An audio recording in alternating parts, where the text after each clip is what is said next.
Bacaan dari Kisah Para Rasul. Setelah ditangkap oleh pengawal Bait Allah, para rasul dihadapkan ke mahkamah agama Yahudi.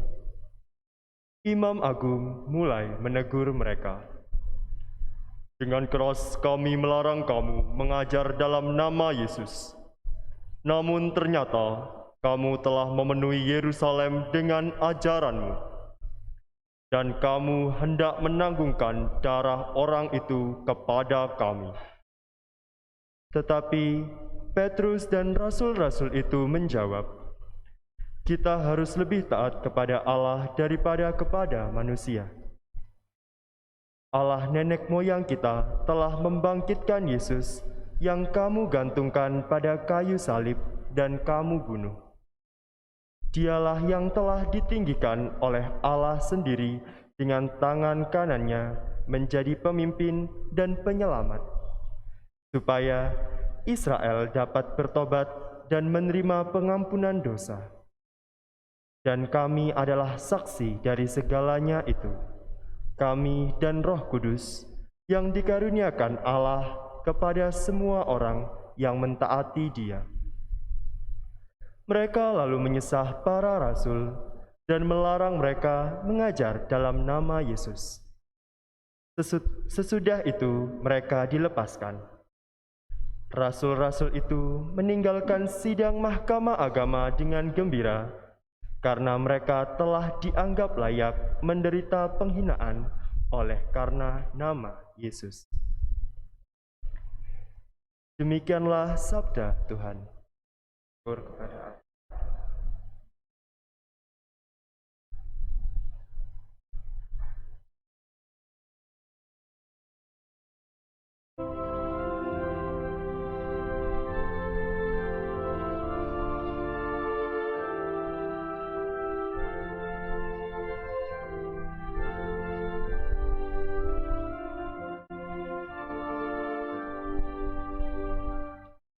Aku akan memuji Engkau ya Tuhan, sebab Engkau telah menarik aku ke atas.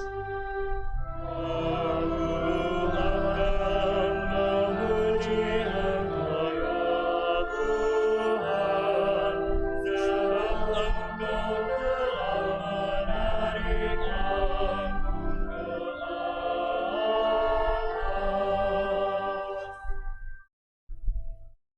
Aku akan memuji Engkau, ya Tuhan, sebab Engkau telah menarik aku ke atas dan tidak membiarkan musuh-musuhku bersukacita atas diriku. Tuhan, Engkau mengangkat aku dari dunia orang mati. Engkau menghidupkan daku di antara mereka yang turun ke liang kubur.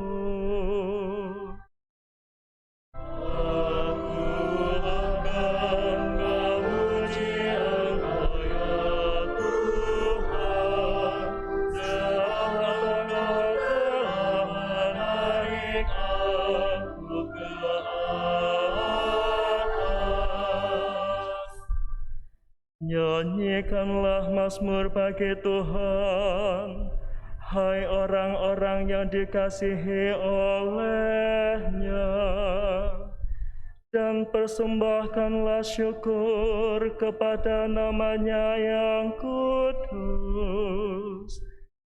Sebab hanya sesaat Ia murka, tetapi seumur hidup Ia murah hati. Sepanjang malam ada tangisan, menjelang pagi terdengar sorak-sorai.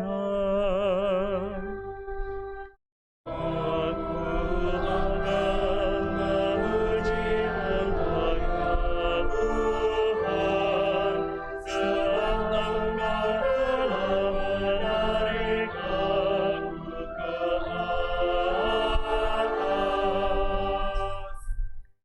Dengarlah Tuhan dan kasihanilah aku. Tuhan, jadilah penolongku. Aku yang meratap telah Kau ubah menjadi orang yang menari-nari. Tuhan Allahku, untuk selama-lamanya aku mau menyanyikan syukur bagi-Mu.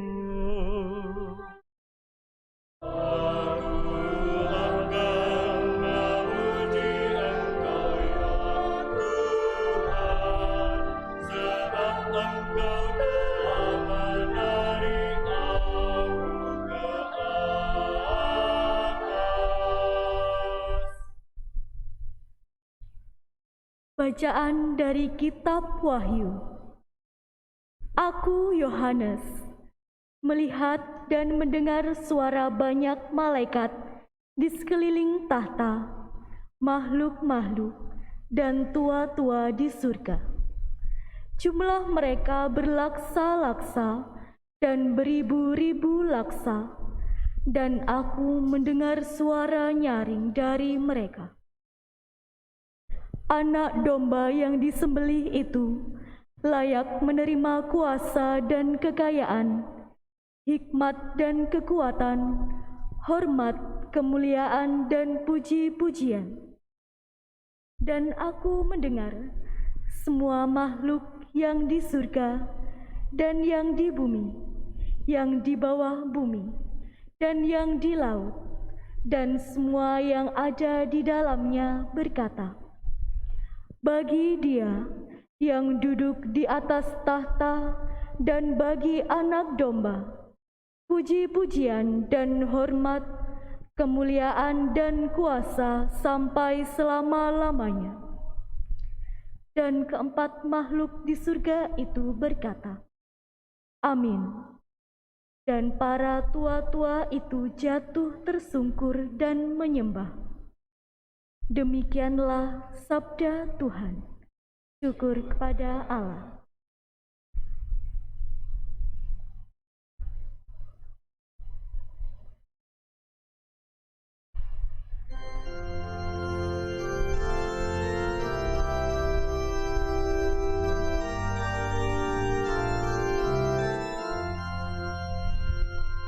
Haleluya, haleluya, haleluya,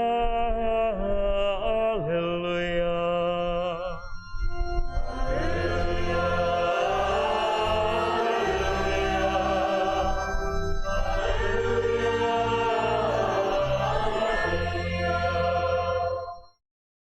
Kristus pencipta semesta alam telah bangkit. Ia penuh kasih kepada umat manusia.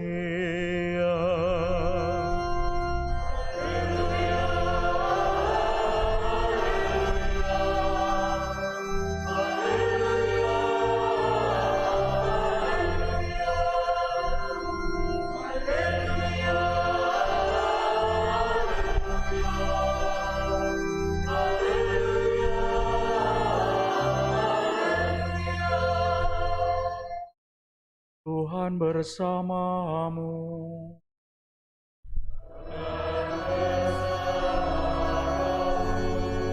Inilah Injil suci menurut Yohanes.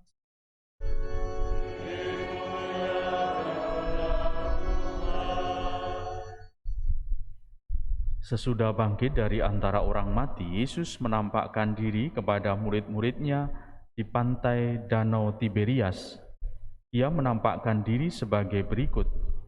Di pantai itu berkumpul Simon Petrus, Thomas yang disebut Didimus, Natanael dari Kana yang di Galilea, anak-anak Zebedeus, dan 2 orang murid Yesus yang lain. Kata Simon Petrus kepada mereka, "Aku pergi menangkap ikan." Kata mereka kepadanya, "Kami pergi juga dengan engkau." Mereka berangkat lalu naik ke perahu. Tetapi malam itu mereka tidak menangkap apa-apa. Ketika hari mulai siang, Yesus berdiri di pantai. Akan tetapi murid-murid itu tidak tahu bahwa itu adalah Yesus. Kata Yesus kepada mereka, "Hai anak-anak, adakah kamu mempunyai lauk pauk?" Jawab mereka, "Tidak ada." Maka kata Yesus kepada mereka, "Tebarkanlah jalamu di sebelah kanan perahu, maka akan kamu peroleh." Lalu mereka menebarkannya dan mereka tidak dapat menariknya lagi karena banyaknya ikan. Maka murid yang dikasihi Yesus berkata kepada Petrus, "Itu Tuhan." Ketika Petrus mendengar bahwa itu adalah Tuhan, maka ia mengenakan pakaiannya sebab ia tidak berpakaian, lalu terjun ke dalam danau. Murid-murid yang lain datang dengan perahu karena mereka tidak jauh dari darat yang kira-kira 200 hasta saja, dan mereka menghela jala yang penuh ikan itu. Ketika tiba di darat, mereka melihat api arang dan di atasnya ada ikan serta roti. Kata Yesus kepada mereka, "Bawalah beberapa ikan yang baru kamu tangkap itu." Simon Petrus naik ke perahu lalu menghela jala itu ke darat penuh ikan-ikan besar, 153 ekor banyaknya. Dan sungguh pun sebanyak itu ikannya, jala tidak koyak. Kata Yesus kepada mereka, "Marilah dan sarapanlah." Tidak ada di antara murid-murid itu yang berani bertanya kepadanya, "Siapakah engkau?" Sebab mereka tahu bahwa ia adalah Tuhan. Yesus maju ke depan, mengambil roti dan memberikannya kepada mereka. Demikian juga ikan itu. Itulah ketiga kalinya Yesus menampakkan diri kepada murid-muridnya sesudah ia bangkit dari antara orang mati. Demikianlah sabda Tuhan.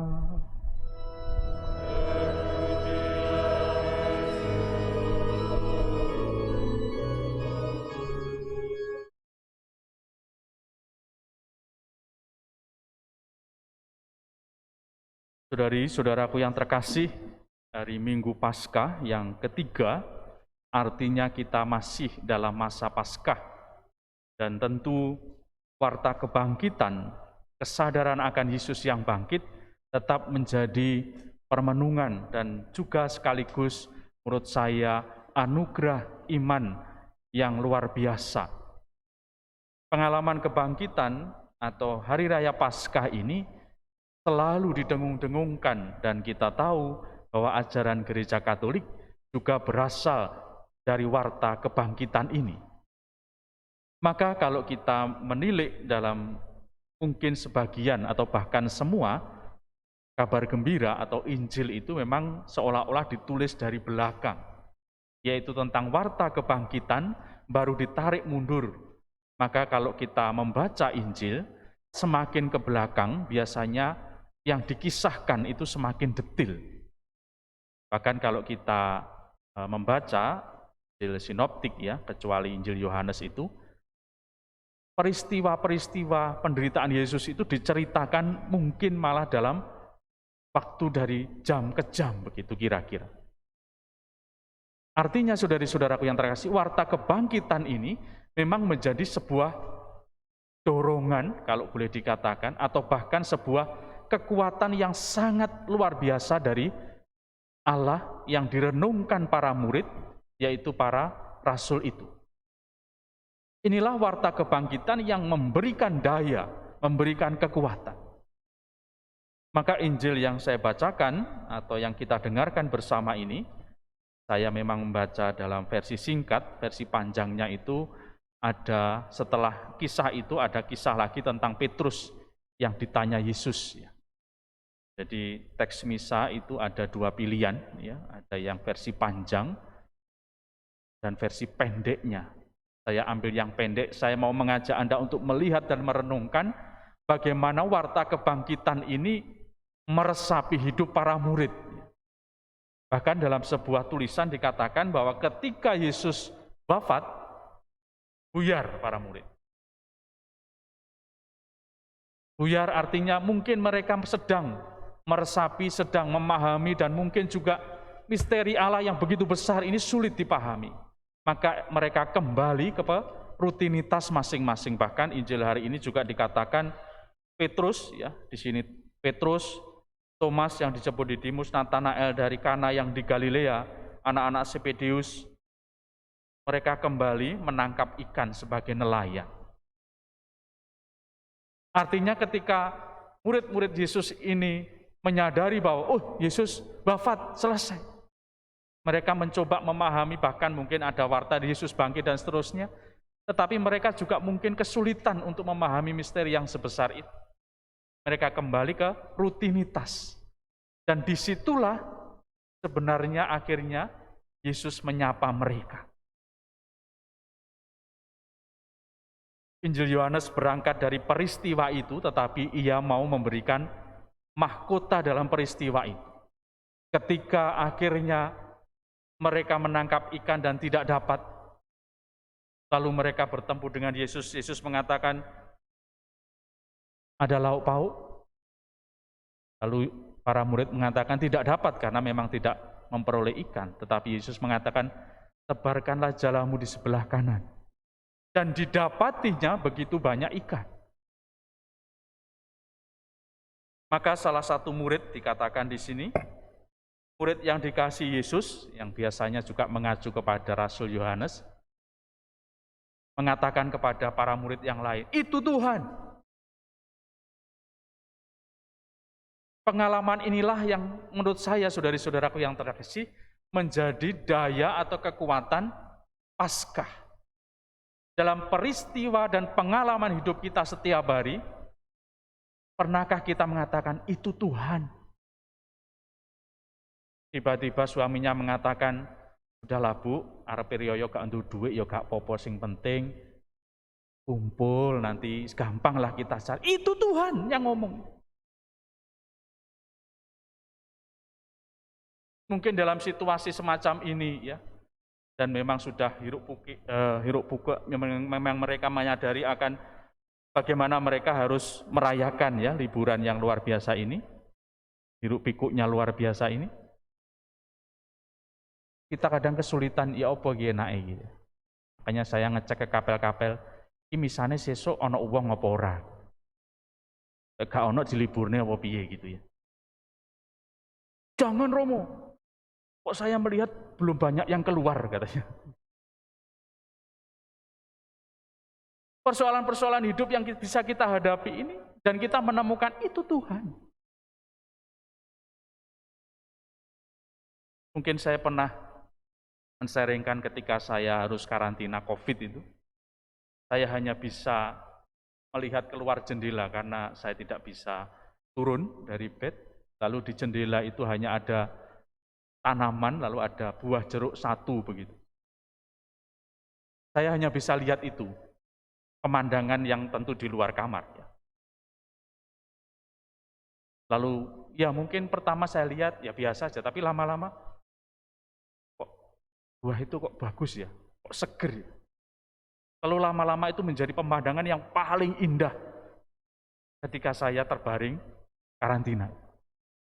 Lalu ketika saya renungkan peristiwa hari ini, saya mengatakan, itu Tuhan itu dalam bentuk jeruk yang kayak begitu. Menjadi hiburan saya. Karena kalau mau nonton TV, ada teman di sebelah yang, tidak bisa, Romo pusing. Maka saya tidak bisa, ya bosen mau apa. Ya cuma nengok, lihat tanaman, lalu ada jeruknya satu. Gitu. Saya membayangkan, ini pemandangan yang paling indah waktu itu. Pengalaman-pengalaman sederhana mungkin bisa hadir dalam hidup saudari-saudara sekalian. Dan orang lain bisa mengatakan, itu Tuhan. Pengalaman-pengalaman yang menguatkan, pengalaman-pengalaman yang kadang-kadang tidak kita sadari, tapi memberikan daya, memberikan kekuatan. Itulah warta kebangkitan Paskah. Dan saya yakin itu selalu ada dalam pengalaman hidup kita. Hanya kadang kita melewatkan itu begitu saja. Tapi coba kita tarik kembali, pasti ada. Maka merayakan Paskah memang tidak hanya soal Yesus yang bangkit, pasti. Tetapi bagaimana kebangkitan itu nyata dalam pengalaman hidup kita, memberikan daya, memberikan kekuatan, dan disitulah Anda merayakan Paskah. Maka saudari-saudara, kita terus menyadari akan kekuatan Allah yang luar biasa itu. Dan hari ini kita diajak bersama para rasul untuk merenungkan warta kebangkitan dan melihat itu Tuhan dalam pengalaman hidup kita. Semoga itu memberi kekuatan, memberikan daya, dan memberikan pengharapan dan semangat kita setiap hari. Semoga berkat Allah menyertai kita sekalian.